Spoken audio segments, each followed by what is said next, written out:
A lot comes to mind when people talk about the success and failure of teams in the NBA, but I'm here to talk a little bit more about how a team's fan base can affect their performance. The reason why I chose this topic is because I used to play basketball when I was younger, and so in general, the sport interests me. I'm also a fan of the Toronto Raptors, and recognizing last year how successful the season was, I realized that the Raptors had such a large and supportive fan base and wanted to see a little bit more if this had a big impact on their performance.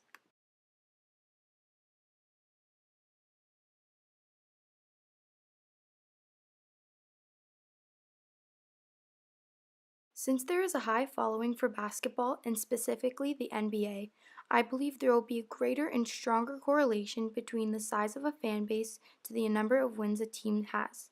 Because if a team has a good supportive fan base, it can result in a team winning more games. The type of bias that could come up in the CCT could potentially be unintentional bias. I don't know exactly where the stats are coming from in the NBA, and I'm not fully aware of the influences that are presented in the data. The variables I am looking at in the CCT are social media followers for the team's pages, the home attendance throughout the 2015 season, the total number of wins in the 2015 season, and the total number of times that each team has made playoffs. Analyzing the histogram box plot for the social media followers, it shows the frequency of how many teams have a certain amount of followers and demonstrates that most of the teams have less than 1 million followers based on the data. The summary chart states that the average number of social media followers a team has is about 1.293 million, which is close to where most of the data falls under. However, is a bit more than where it should be in this case because the median is more accurate. Even though most of the data is in this category, there are a few teams that are major outliers in terms of the data trend, as those teams are well over 2 million followers and range to roughly 4 to 6 million. These outliers skewed the data, making the range slightly higher because the outliers cause the total average to go up and therefore leaving the mean to not be an accurate count of where most of the teams fall under. The histogram shows one major outlier as this team only had about 100,000 people total throughout the whole season to go watch a home game, when meanwhile the central spread of the data is in between 700,000 to 800,000. The total spread of the data is quite large based on the minimum and maximum values provided in the summary chart, which relates to why the standard deviation is as high as it is. The higher standard deviation, the larger the spread of the data. The consistency of the data is good within the center, however the major outlier causes the data to be skewed and causes the maximum and minimum values to be spread further apart.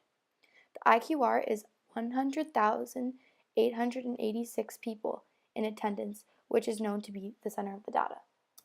The amount of wins throughout the 2015-2016 season demonstrates a range of about 35 wins to 55 wins throughout all the teams in last year's season. The mean in the summary chart is shown evidently on the box plot and states that the average wins the team had last year was 41, which makes sense with the histogram average, that if you notice that a large portion of the data and the frequency of the teams lays on the 40 wins mark.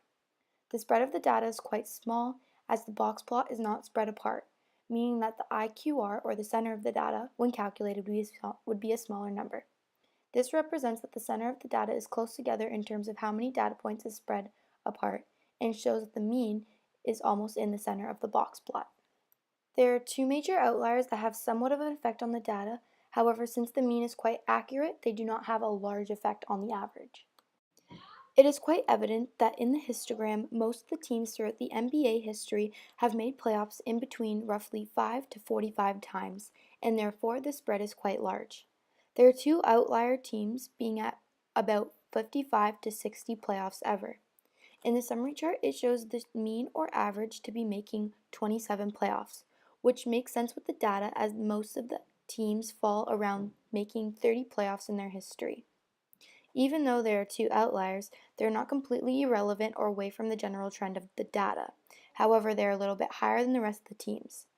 The standard deviation is on the lower side, which correlates to the data because there is somewhat of a consistency and the outliers are not completely off of the trend, which tells us that the trend is consistent. The spread can also be shown through the minimum and maximum values, as the minimum value is 27 and the max is 60, and the data followed quite consistent in between. The graph of the scatter plot social media followers to wins is a positive weak correlation. I know the correlation is weak based off the R value that is given in the graph that the number is very close to 0. Also, looking at the scatter plot, you can easily tell the correlation is weaker because the dots are more spread across the graph. The correlation coefficient is positive because the slope is increasing from left to right in a gradual positive correlation.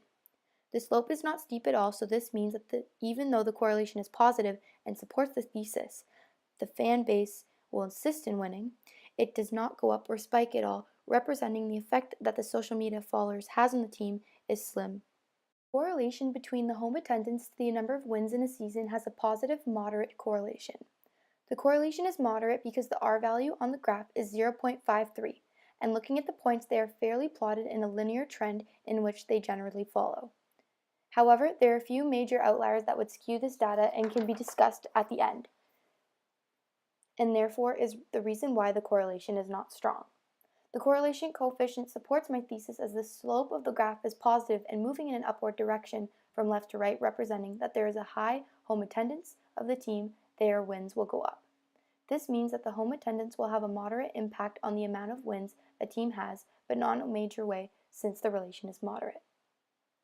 The relation between the home attendance to the number of times a team has made it to the playoffs has a weak positive correlation. The correlation is weak because the R value in the graph is close to 0, and looking at the plots, they are quite spread out, especially since there are a few outliers that would skew this data set. The correlation coefficient supports my thesis as the other graphs do, and the slope of the graph is a positive and moving in the upward direction from left to right, representing that if there is a high home attendance of the team, their chances of going to the playoffs is higher as their wins go up. This represents that the home attendance will have somewhat of an impact on the wins, but not in a very impactful way as the relation is quite weak.